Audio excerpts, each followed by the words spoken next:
യഥാർത്ഥ പൊരുൾ. ഇനി 16-ാം വാക്യം നോക്കിക്കേ. സർവവും അവൻ നിമിത്തം അവനായിട്ട് അവൻ മുഖാന്തരമുള്ളവ എല്ലാറ്റിൻ്റെയും സൃഷ്ടിതാവായ ക്രിസ്തു. കുരങ്ങൻ്റെ വാല് മുറിഞ്ഞപ്പോൾ രോമം കൊഴിഞ്ഞപ്പോൾ കാട്ടിലൂടെ നഗ്നനായി നടന്ന കുരങ്ങൻ നാട്ടിലിറങ്ങി ചുരിദാറും സെൽവാറും വിട്ട് ഫാൻഷൻ ഷർട്ടും മുണ്ടും ഉടുപ്പും ഉടുത്തപ്പം മനുഷ്യനായതല്ല. മനസ്സിലാകുന്നുണ്ടോ? കാട്ടിലൂടെ നഗ്നനായി നടന്നു നാട്ടിലിറങ്ങിയപ്പോൾ തുണി ഉടുത്തുകൊണ്ട് വന്ന കുരങ്ങൻ്റെ രൂപമല്ല ഈ കസേരയിലിരിക്കുന്നത്. ആണോ? ആണെന്നുണ്ടോ? മൗനം കണ്ടിട്ട് അങ്ങനെയാണെന്ന് തോന്നുന്നു. അല്ല, അങ്ങനല്ല.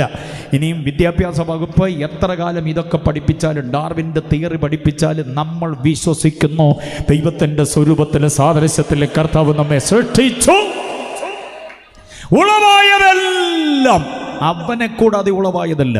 അപ്പൊ സൃഷ്ടികർമ്മത്തിന്റെ പിന്നിലെ ശക്തിയുടെ വല്ലഭത്വം ക്രിസ്തുവാണ്. അതാണ് കൊലോസ്യർ 1:16. മനസ്സിലാകുന്നുണ്ടോ? അതായത് യോഹന്നാൻ 1:3 പറയുന്നു സൃഷ്ടിക്കപ്പെട്ടതൊന്നും അവനെ കൂടാതെയല്ല.